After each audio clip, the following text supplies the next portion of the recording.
If I've learned anything in the last week, it's that game companies are really no better than the people that lurk on Twitter and Reddit all day just ranting about the console wars for absolutely no reason. So unless you've been living under a rock in the gaming industry, PlayStation and Xbox are going at it like it's 2005 all over again right now. PlayStation's over here like, oh no, you can't take Call of Duty from us, oh my god, we need Call of Duty, no, what are we gonna do? It's not like we don't have Last of Us or God of War or the entire Final Fantasy freaking franchise under our belt. And then Microsoft's over here trying to make themselves look like the good guys and make PlayStation look like a bunch of idiots. Like, I am the absolute Giga Chad. We already signed like a multi-year deal. You have Call of Duty. You have nothing to worry about, this, that, and the other. And I'm just sitting here laughing, dude. It is like 2022 and it feels like we went back 17 years. This whole Microsoft Activision acquisition has just made me realize, like, it hasn't made me realize anything, has it? I guess we could say the one thing we've all kind of learned from this is that if a game company wants something done, they'll do whatever they gotta do to do it. Even if it means signing the most, like, profitable franchise over to the other console for an extra couple years,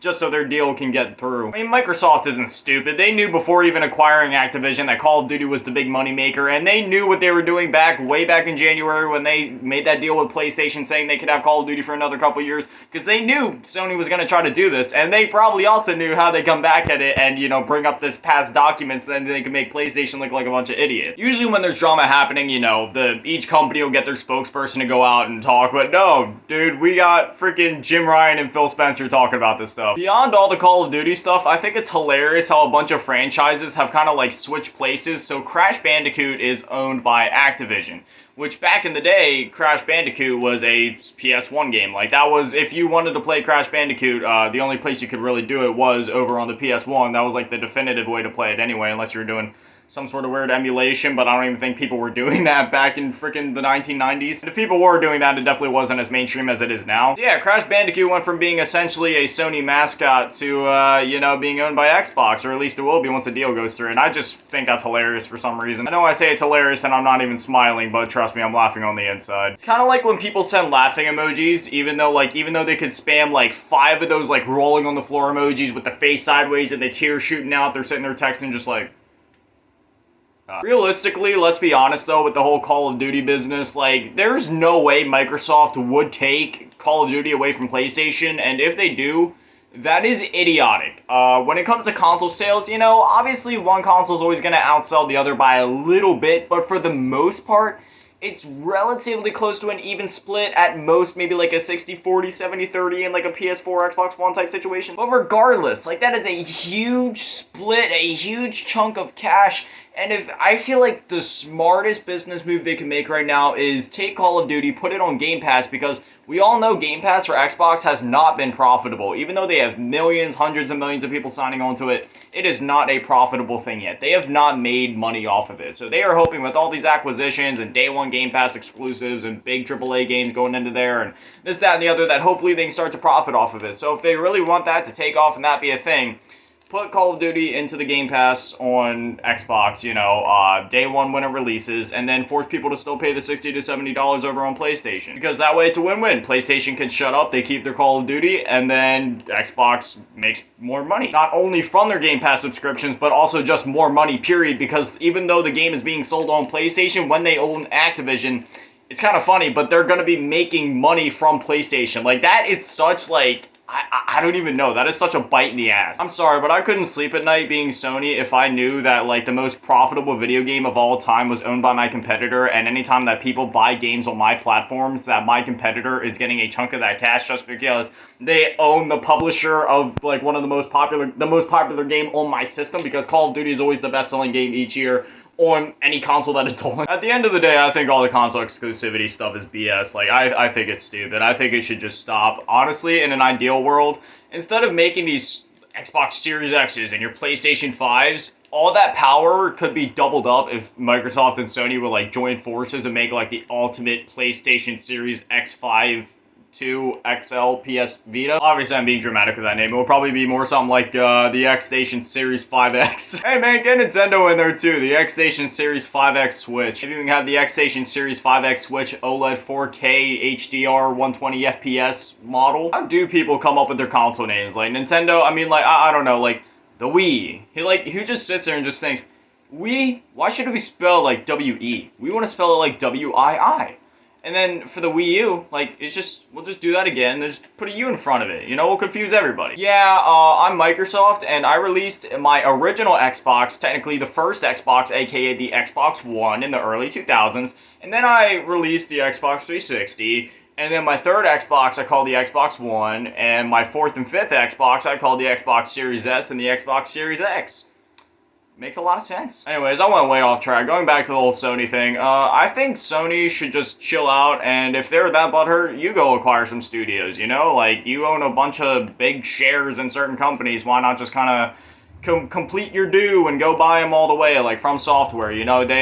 Your console already got a lot of sales as is for Bloodborne. Everybody knows that, you know, if you're a Souls fan, then Bloodborne was kind of a system seller for you. You already have Square Enix with Final Fantasy XIV, the biggest MMO in the world. You could go pick up From Software. You got Bungie, the original creators of Halo, Xbox's biggest game period, or biggest exclusive at least.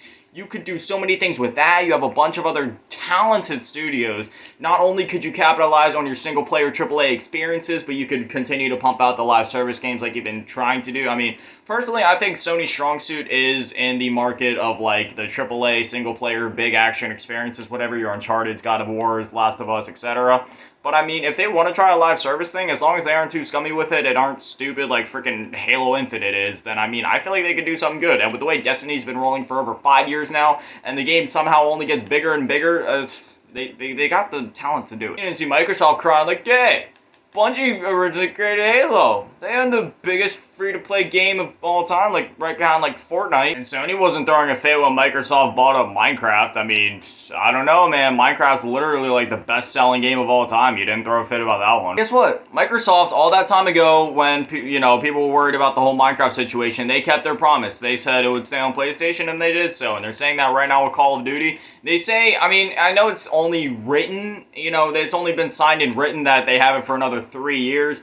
But Microsoft's been pretty clear that they don't want to take it away from Sony and the PlayStation systems, and as a business move, it would be completely idiotic for them to do so. So I really don't think Sony has anything to worry about. I think everybody should just kind of chillax, and we should just enjoy our video games, dang it. I know I ran in circles and probably repeated myself 5 times in there, but you want to know why? It's because this whole thing doesn't make any sense, you know? We're all gamers, you know? I mean, I know there's like a whole lot to it on the business side of everything, but just let Microsoft chill. Just let them do their thing. PlayStation back off. Let them buy Activision. You do you. If you're going to cry about it, instead of crying about it, making yourself look stupid in the public's eye, just go ahead and maybe buy your own studios. Do your own thing. Make your own studio. You know, the only way. Competition drives this freaking market, okay? In video games, like, competition is the biggest thing.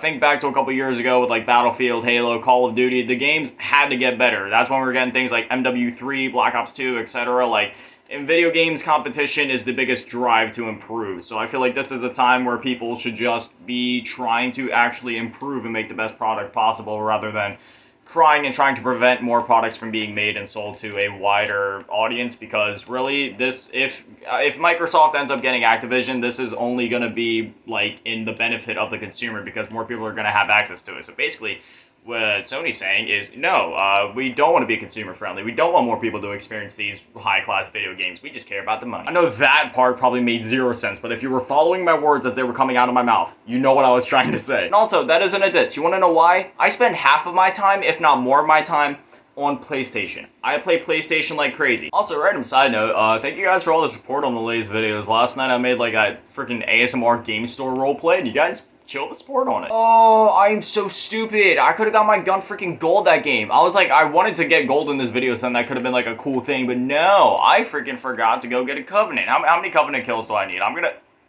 It's literally only 300. I could have got it that game. I know this video had a different tone to it, but like this whole back and forth with Microsoft and Sony, it's making me laugh, but it's something I wanted to address too and just kind of give my thoughts on it. Since everybody else is doing it, I'm entitled to it too, dang it. I don't know, through my ramblings, could you guys find some sort of sense to relate or agree with? If you could, let me know in the comments. Anyways, tomorrow night I think I'm going to drop my final thoughts review for Call of Duty Vanguard, so if you guys are interested in that, tune back then. But as always, a shout out to the Patreon, Scummers, Faye, Grandma, and Liberty Tap. Hopefully you guys enjoyed, and hopefully I'll see you guys back here tomorrow at 7. Thank you for watching. I love you all. Stay beautiful and have an amazing day.